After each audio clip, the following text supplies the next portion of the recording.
ಸೋಲು ಎನ್ನುವುದು ಯಶಸ್ಸಿಗೆ ದಾರಿ. ವೈಫಲ್ಯಕ್ಕೆ ಅಂಜಬಾರದು. ಜಗತ್ತಿನಲ್ಲಿ ಸೋಲಿನಿಂದ ಯಶಸ್ಸಿನತ್ತ ತಿರುಗಿದ 5 ಪ್ರಮುಖ ವ್ಯಕ್ತಿಗಳ ಸಕ್ಸಸ್ ಸ್ಟೋರಿ ಇಲ್ಲಿದೆ. ಸಾಧನೆಯ ಹಾದಿಯಲ್ಲಿರುವ ನಿಮಗಿದು ಸ್ಫೂರ್ತಿಯಾಗಬಹುದು. ಯಶಸ್ಸು ಪಡೆಯಲು ನನಗೆ 17 ವರ್ಷ ಮತ್ತು 114 ದಿನಗಳು ಬೇಕಾಯಿತು ಎಂದು ಲಿಯೋನ್ ಮೆಸ್ಸಿ ಹೇಳಿದ್ದಾನೆ. ಆದರೆ ಈಗಿನ ಯುವ ತಲೆಮಾರಿನ ಕೆಲವೊಂದು ಸೋಲು ಕಂಡಾಗಲೇ ಹಿಂಜರಿಯುತ್ತಾರೆ. ಈ ಜಗತ್ತಿನಲ್ಲಿ ಯಶಸ್ಸು ಪಡೆದ ವ್ಯಕ್ತಿಗಳನ್ನೊಮ್ಮೆ ನೋಡಿ. ಯಾರೂ ಒಂದೇ ರಾತ್ರಿ ಕಳೆದು ಬೆಳಗಾಗುವಾಗ ಯಶಸ್ಸು ಪಡೆದಿರುವುದಲ್ಲ. ಅವರ ಯಶಸ್ಸಿನ ಹಿಂದೆ ನೂರಾರು ವೈಫಲ್ಯಗಳ ಕತೆ ಇರುತ್ತದೆ. ಸೋಲಿನಿಂದ ಕಂಗೆಟ್ಟವರು ಯಶಸ್ಸಿನತ್ತ ಸಾಗಲು ಹಿಂಜರಿಯಬಾರದು. ಈ ಮುಂದೆ ನೀಡಿದ 5 ಸಕ್ಸಸ್ ಸ್ಟೋರಿಗಳನ್ನೊಮ್ಮೆ ಓದಿ ಸ್ಫೂರ್ತಿ ಹೊಂದಿರಿ. ಥಾಮಸ್ ಎಡಿಸನ್ ಇವರ ಕಥೆಯನ್ನು ನೀವು ಈಗಾಗಲೇ ಕೇಳಿರಬಹುದು. ಆದರೂ ಸೋಲಿಗೆ ಹೆದರಬಾರದು ಎನ್ನುವುದಕ್ಕೆ ಸದಾ ನೆನಪಾಗುವ ವ್ಯಕ್ತಿ ಇವರು. ಬಲ್ಬ್ ಕಂಡುಹಿಡಿದು ಜಗತ್ತಿಗೆ ಹೊಸ ಬೆಳಕು ನೀಡಿದ ವ್ಯಕ್ತಿ ಇವರು ಒಂದು ಬಲ್ಬ್ ಕಂಡುಹಿಡಿಯುವ ಮೊದಲು 1000ಕ್ಕೂ ಹೆಚ್ಚು ಬಾರಿ ವೈಫಲ್ಯ ಕಂಡಿದ್ದಾರೆ. ಜೆ.ಕೆ. ರೋಲಿಂಗ್. ಥಾಮಸ್ ಎಡಿಸನ್ ಅವರು ಸೋಲುಗಳ ರಾಜ ಆಗಿದ್ದರು. ಆದರೆ ರೋಲಿಂಗ್ ಅವರು ರಿಜೆಕ್ಷನ್ ಅಥವಾ ನಿರಾಕರಣೆಗಳ ಮಹಾರಾಣಿ. ನಿಮಗೆ ಹ್ಯಾರಿ ಪಾಟರ್ ಕತೆ ಗೊತ್ತಿರಬಹುದು. ಆ ಕತೆ ಪುಸ್ತಕ ಬರೆದಿರುವುದು ಜೆ.ಕೆ. ರೋಲಿಂಗ್. ಈಕೆ ತನ್ನ ಪುಸ್ತಕ ಪ್ರಕಟಿಸಲು ಸಾಕಷ್ಟು ಪ್ರಯತ್ನಿಸಿದಳು. ಇವರು ಹಲವು ಪಬ್ಲಿಷರ್ಗಳನ್ನು ಭೇಟಿಯಾಗಿದ್ದರು. ಕಡಿಮೆ ಎಂದರೂ 12 ಪ್ರಕಾಶಕರು ಇವರ ಪುಸ್ತಕವನ್ನು ರಿಜೆಕ್ಟ್ ಮಾಡಿದ್ದರು. ಆದರೆ ಬಳಿಕ ಈ ಪುಸ್ತಕ ಜಗತ್ತಿನ ಬೆಸ್ಟ್ ಸೆಲ್ಲರ್ ಪುಸ್ತಕವಾಗಿ ಹೊರಹೊಮ್ಮಿದ್ದು ಇತಿಹಾಸ. Walt Disney. ನಿಮ್ಮಲ್ಲಿ ಕ್ರಿಯೇಟಿವಿಟಿ ಇಲ್ಲ ಎಂದು ಹೇಳಿದ ನ್ಯೂಸ್ ಪೇಪರ್ ವಾಲ್ಟ್ ಡಿಸ್ನಿ ಎಂಬ ವ್ಯಕ್ತಿಯನ್ನು ಉದ್ಯೋಗದಿಂದ ತೆಗೆದುಹಾಕಿತ್ತು. ಇದು ವಾಲ್ಟ್ ಡಿಸ್ನಿಯ ಜೀವನದಲ್ಲಿ ಟರ್ನಿಂಗ್ ಪಾಯಿಂಟ್.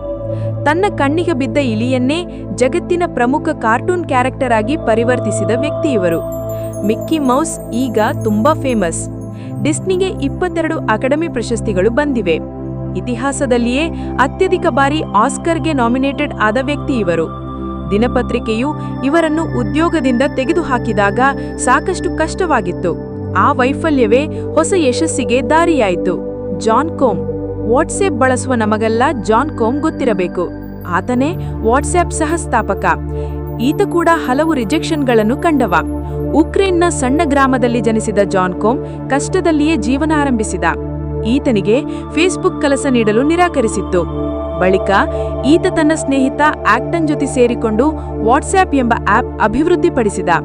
ಪ್ರತಿ ತಿಂಗಳು ವಾಟ್ಸ್ಆಪ್ ಬಳಕೆದಾರರ ಸಂಖ್ಯೆ 1.2 ಶತಕೋಟಿ ಹೆಚ್ಚುತ್ತಾ ಹೋಯಿತು. ಫೇಸ್ಬುಕ್ ಕಂಪನಿಗೆ ಈ ಆಪ್ ಅನ್ನು ಕಡೆಗಣಿಸಲು ಸಾಧ್ಯವಾಗಿಲ್ಲ. ಈ ಆಪ್ ಅನ್ನು ಕೆಲವು ವರ್ಷಗಳ ಹಿಂದೆ $19 ಶತಕೋಟಿ ಫೇಸ್ಬುಕ್ ಖರೀದಿಸಿತ್ತು. ಒಂದು ಸಮಯದಲ್ಲಿ ಉದ್ಯೋಗ ನೀಡಲು ನಿರಾಕರಿಸಿದ ಕಂಪನಿಯೇ ಈ ಆಪ್ ಅನ್ನು ಖರೀದಿಸಿದ್ದು ನಿಜಕ್ಕೂ ಅಚ್ಚರಿ. Bear Grylls. Man Versus Wild show ಮೂಲಕ ಪ್ರಖ್ಯಾತಿ ಗಳಿಸಿದ ಬೇರ್ ಗ್ರಿಲ್ಸ್ ಬದುಕಿನಲ್ಲಿ ಹಲವು ಬಗೆಯ ಸೋಲುಗಳನ್ನು ಅನುಭವಿಸಿದವರು. ಇವರ ಪೂರ್ಣ ಹೆಸರು ಎಡ್ವರ್ಡ್ ಮೈಕಲ್ ಗ್ರಿಲ್ಸ್. ಬಾಲ್ಯದಲ್ಲಿ ಬೇರ್ ಗ್ರಿಲ್ಸ್ ಸ್ಕೈ ಡೈವಿಂಗ್ ಕಲಿತು ಮತ್ತು ಕರಾಟೆಯಲ್ಲಿ ಕಪ್ಪು ಬೆಲ್ಟ್ ಪಡೆದರು. ಸೇನೆಯಲ್ಲಿಯೂ ಸೇವೆ ಸಲ್ಲಿಸಿದ್ದಾರೆ. ಇವರು ಬೆಟ್ಟ ಶಿಖರಗಳನ್ನು ಹತ್ತುವುದು ಸೇರಿದಂತೆ ಹಲವು ಸಾಹಸಗಳನ್ನು ಮಾಡಿ ಜನಪ್ರಿಯತೆ ಪಡೆದರು. ತನ್ನ 23ನೇ ವಯಸ್ಸಿನಲ್ಲೇ ಮೌಂಟ್ ಎವರೆಸ್ಟ್ ಹತ್ತಿದರು. ಪ್ಯಾರಾಚೂಟ್ ಅಪಘಾತದಲ್ಲಿ ಗಾಯಗೊಂಡು 1 ತಿಂಗಳಲ್ಲಿಯೇ ಈ ಸಾಧನೆ ಮಾಡಿದರು. ಪ್ಯಾರಾಚೂಟ್ ಅಪಘಾತದಿಂದ ತನ್ನ ಜೀವನ ಮುಗೀತು ಎಂದುಕೊಳ್ಳದೆ ಹಠದಿಂದ ಸಾಧನೆ ಮಾಡಿದರು. ಸ್ನೇಹಿತರೆ, ಯಶಸ್ಸು ಪಡೆಯುವ ಹಾದಿಯಲ್ಲಿ ಸೋಲುಗಳು ಎದುರಾಗುತ್ತವೆ. ವೈಫಲ್ಯಗಳನ್ನು ಸಾಧನೆಯ ಹಾದಿಯಲ್ಲಿರುವ ಮೆಟ್ಟಿಲು ಎಂದು ತಿಳಿದುಕೊಂಡು ಸಾಧನೆ ಮಾಡಿ. ಶುಭವಾಗಲಿ.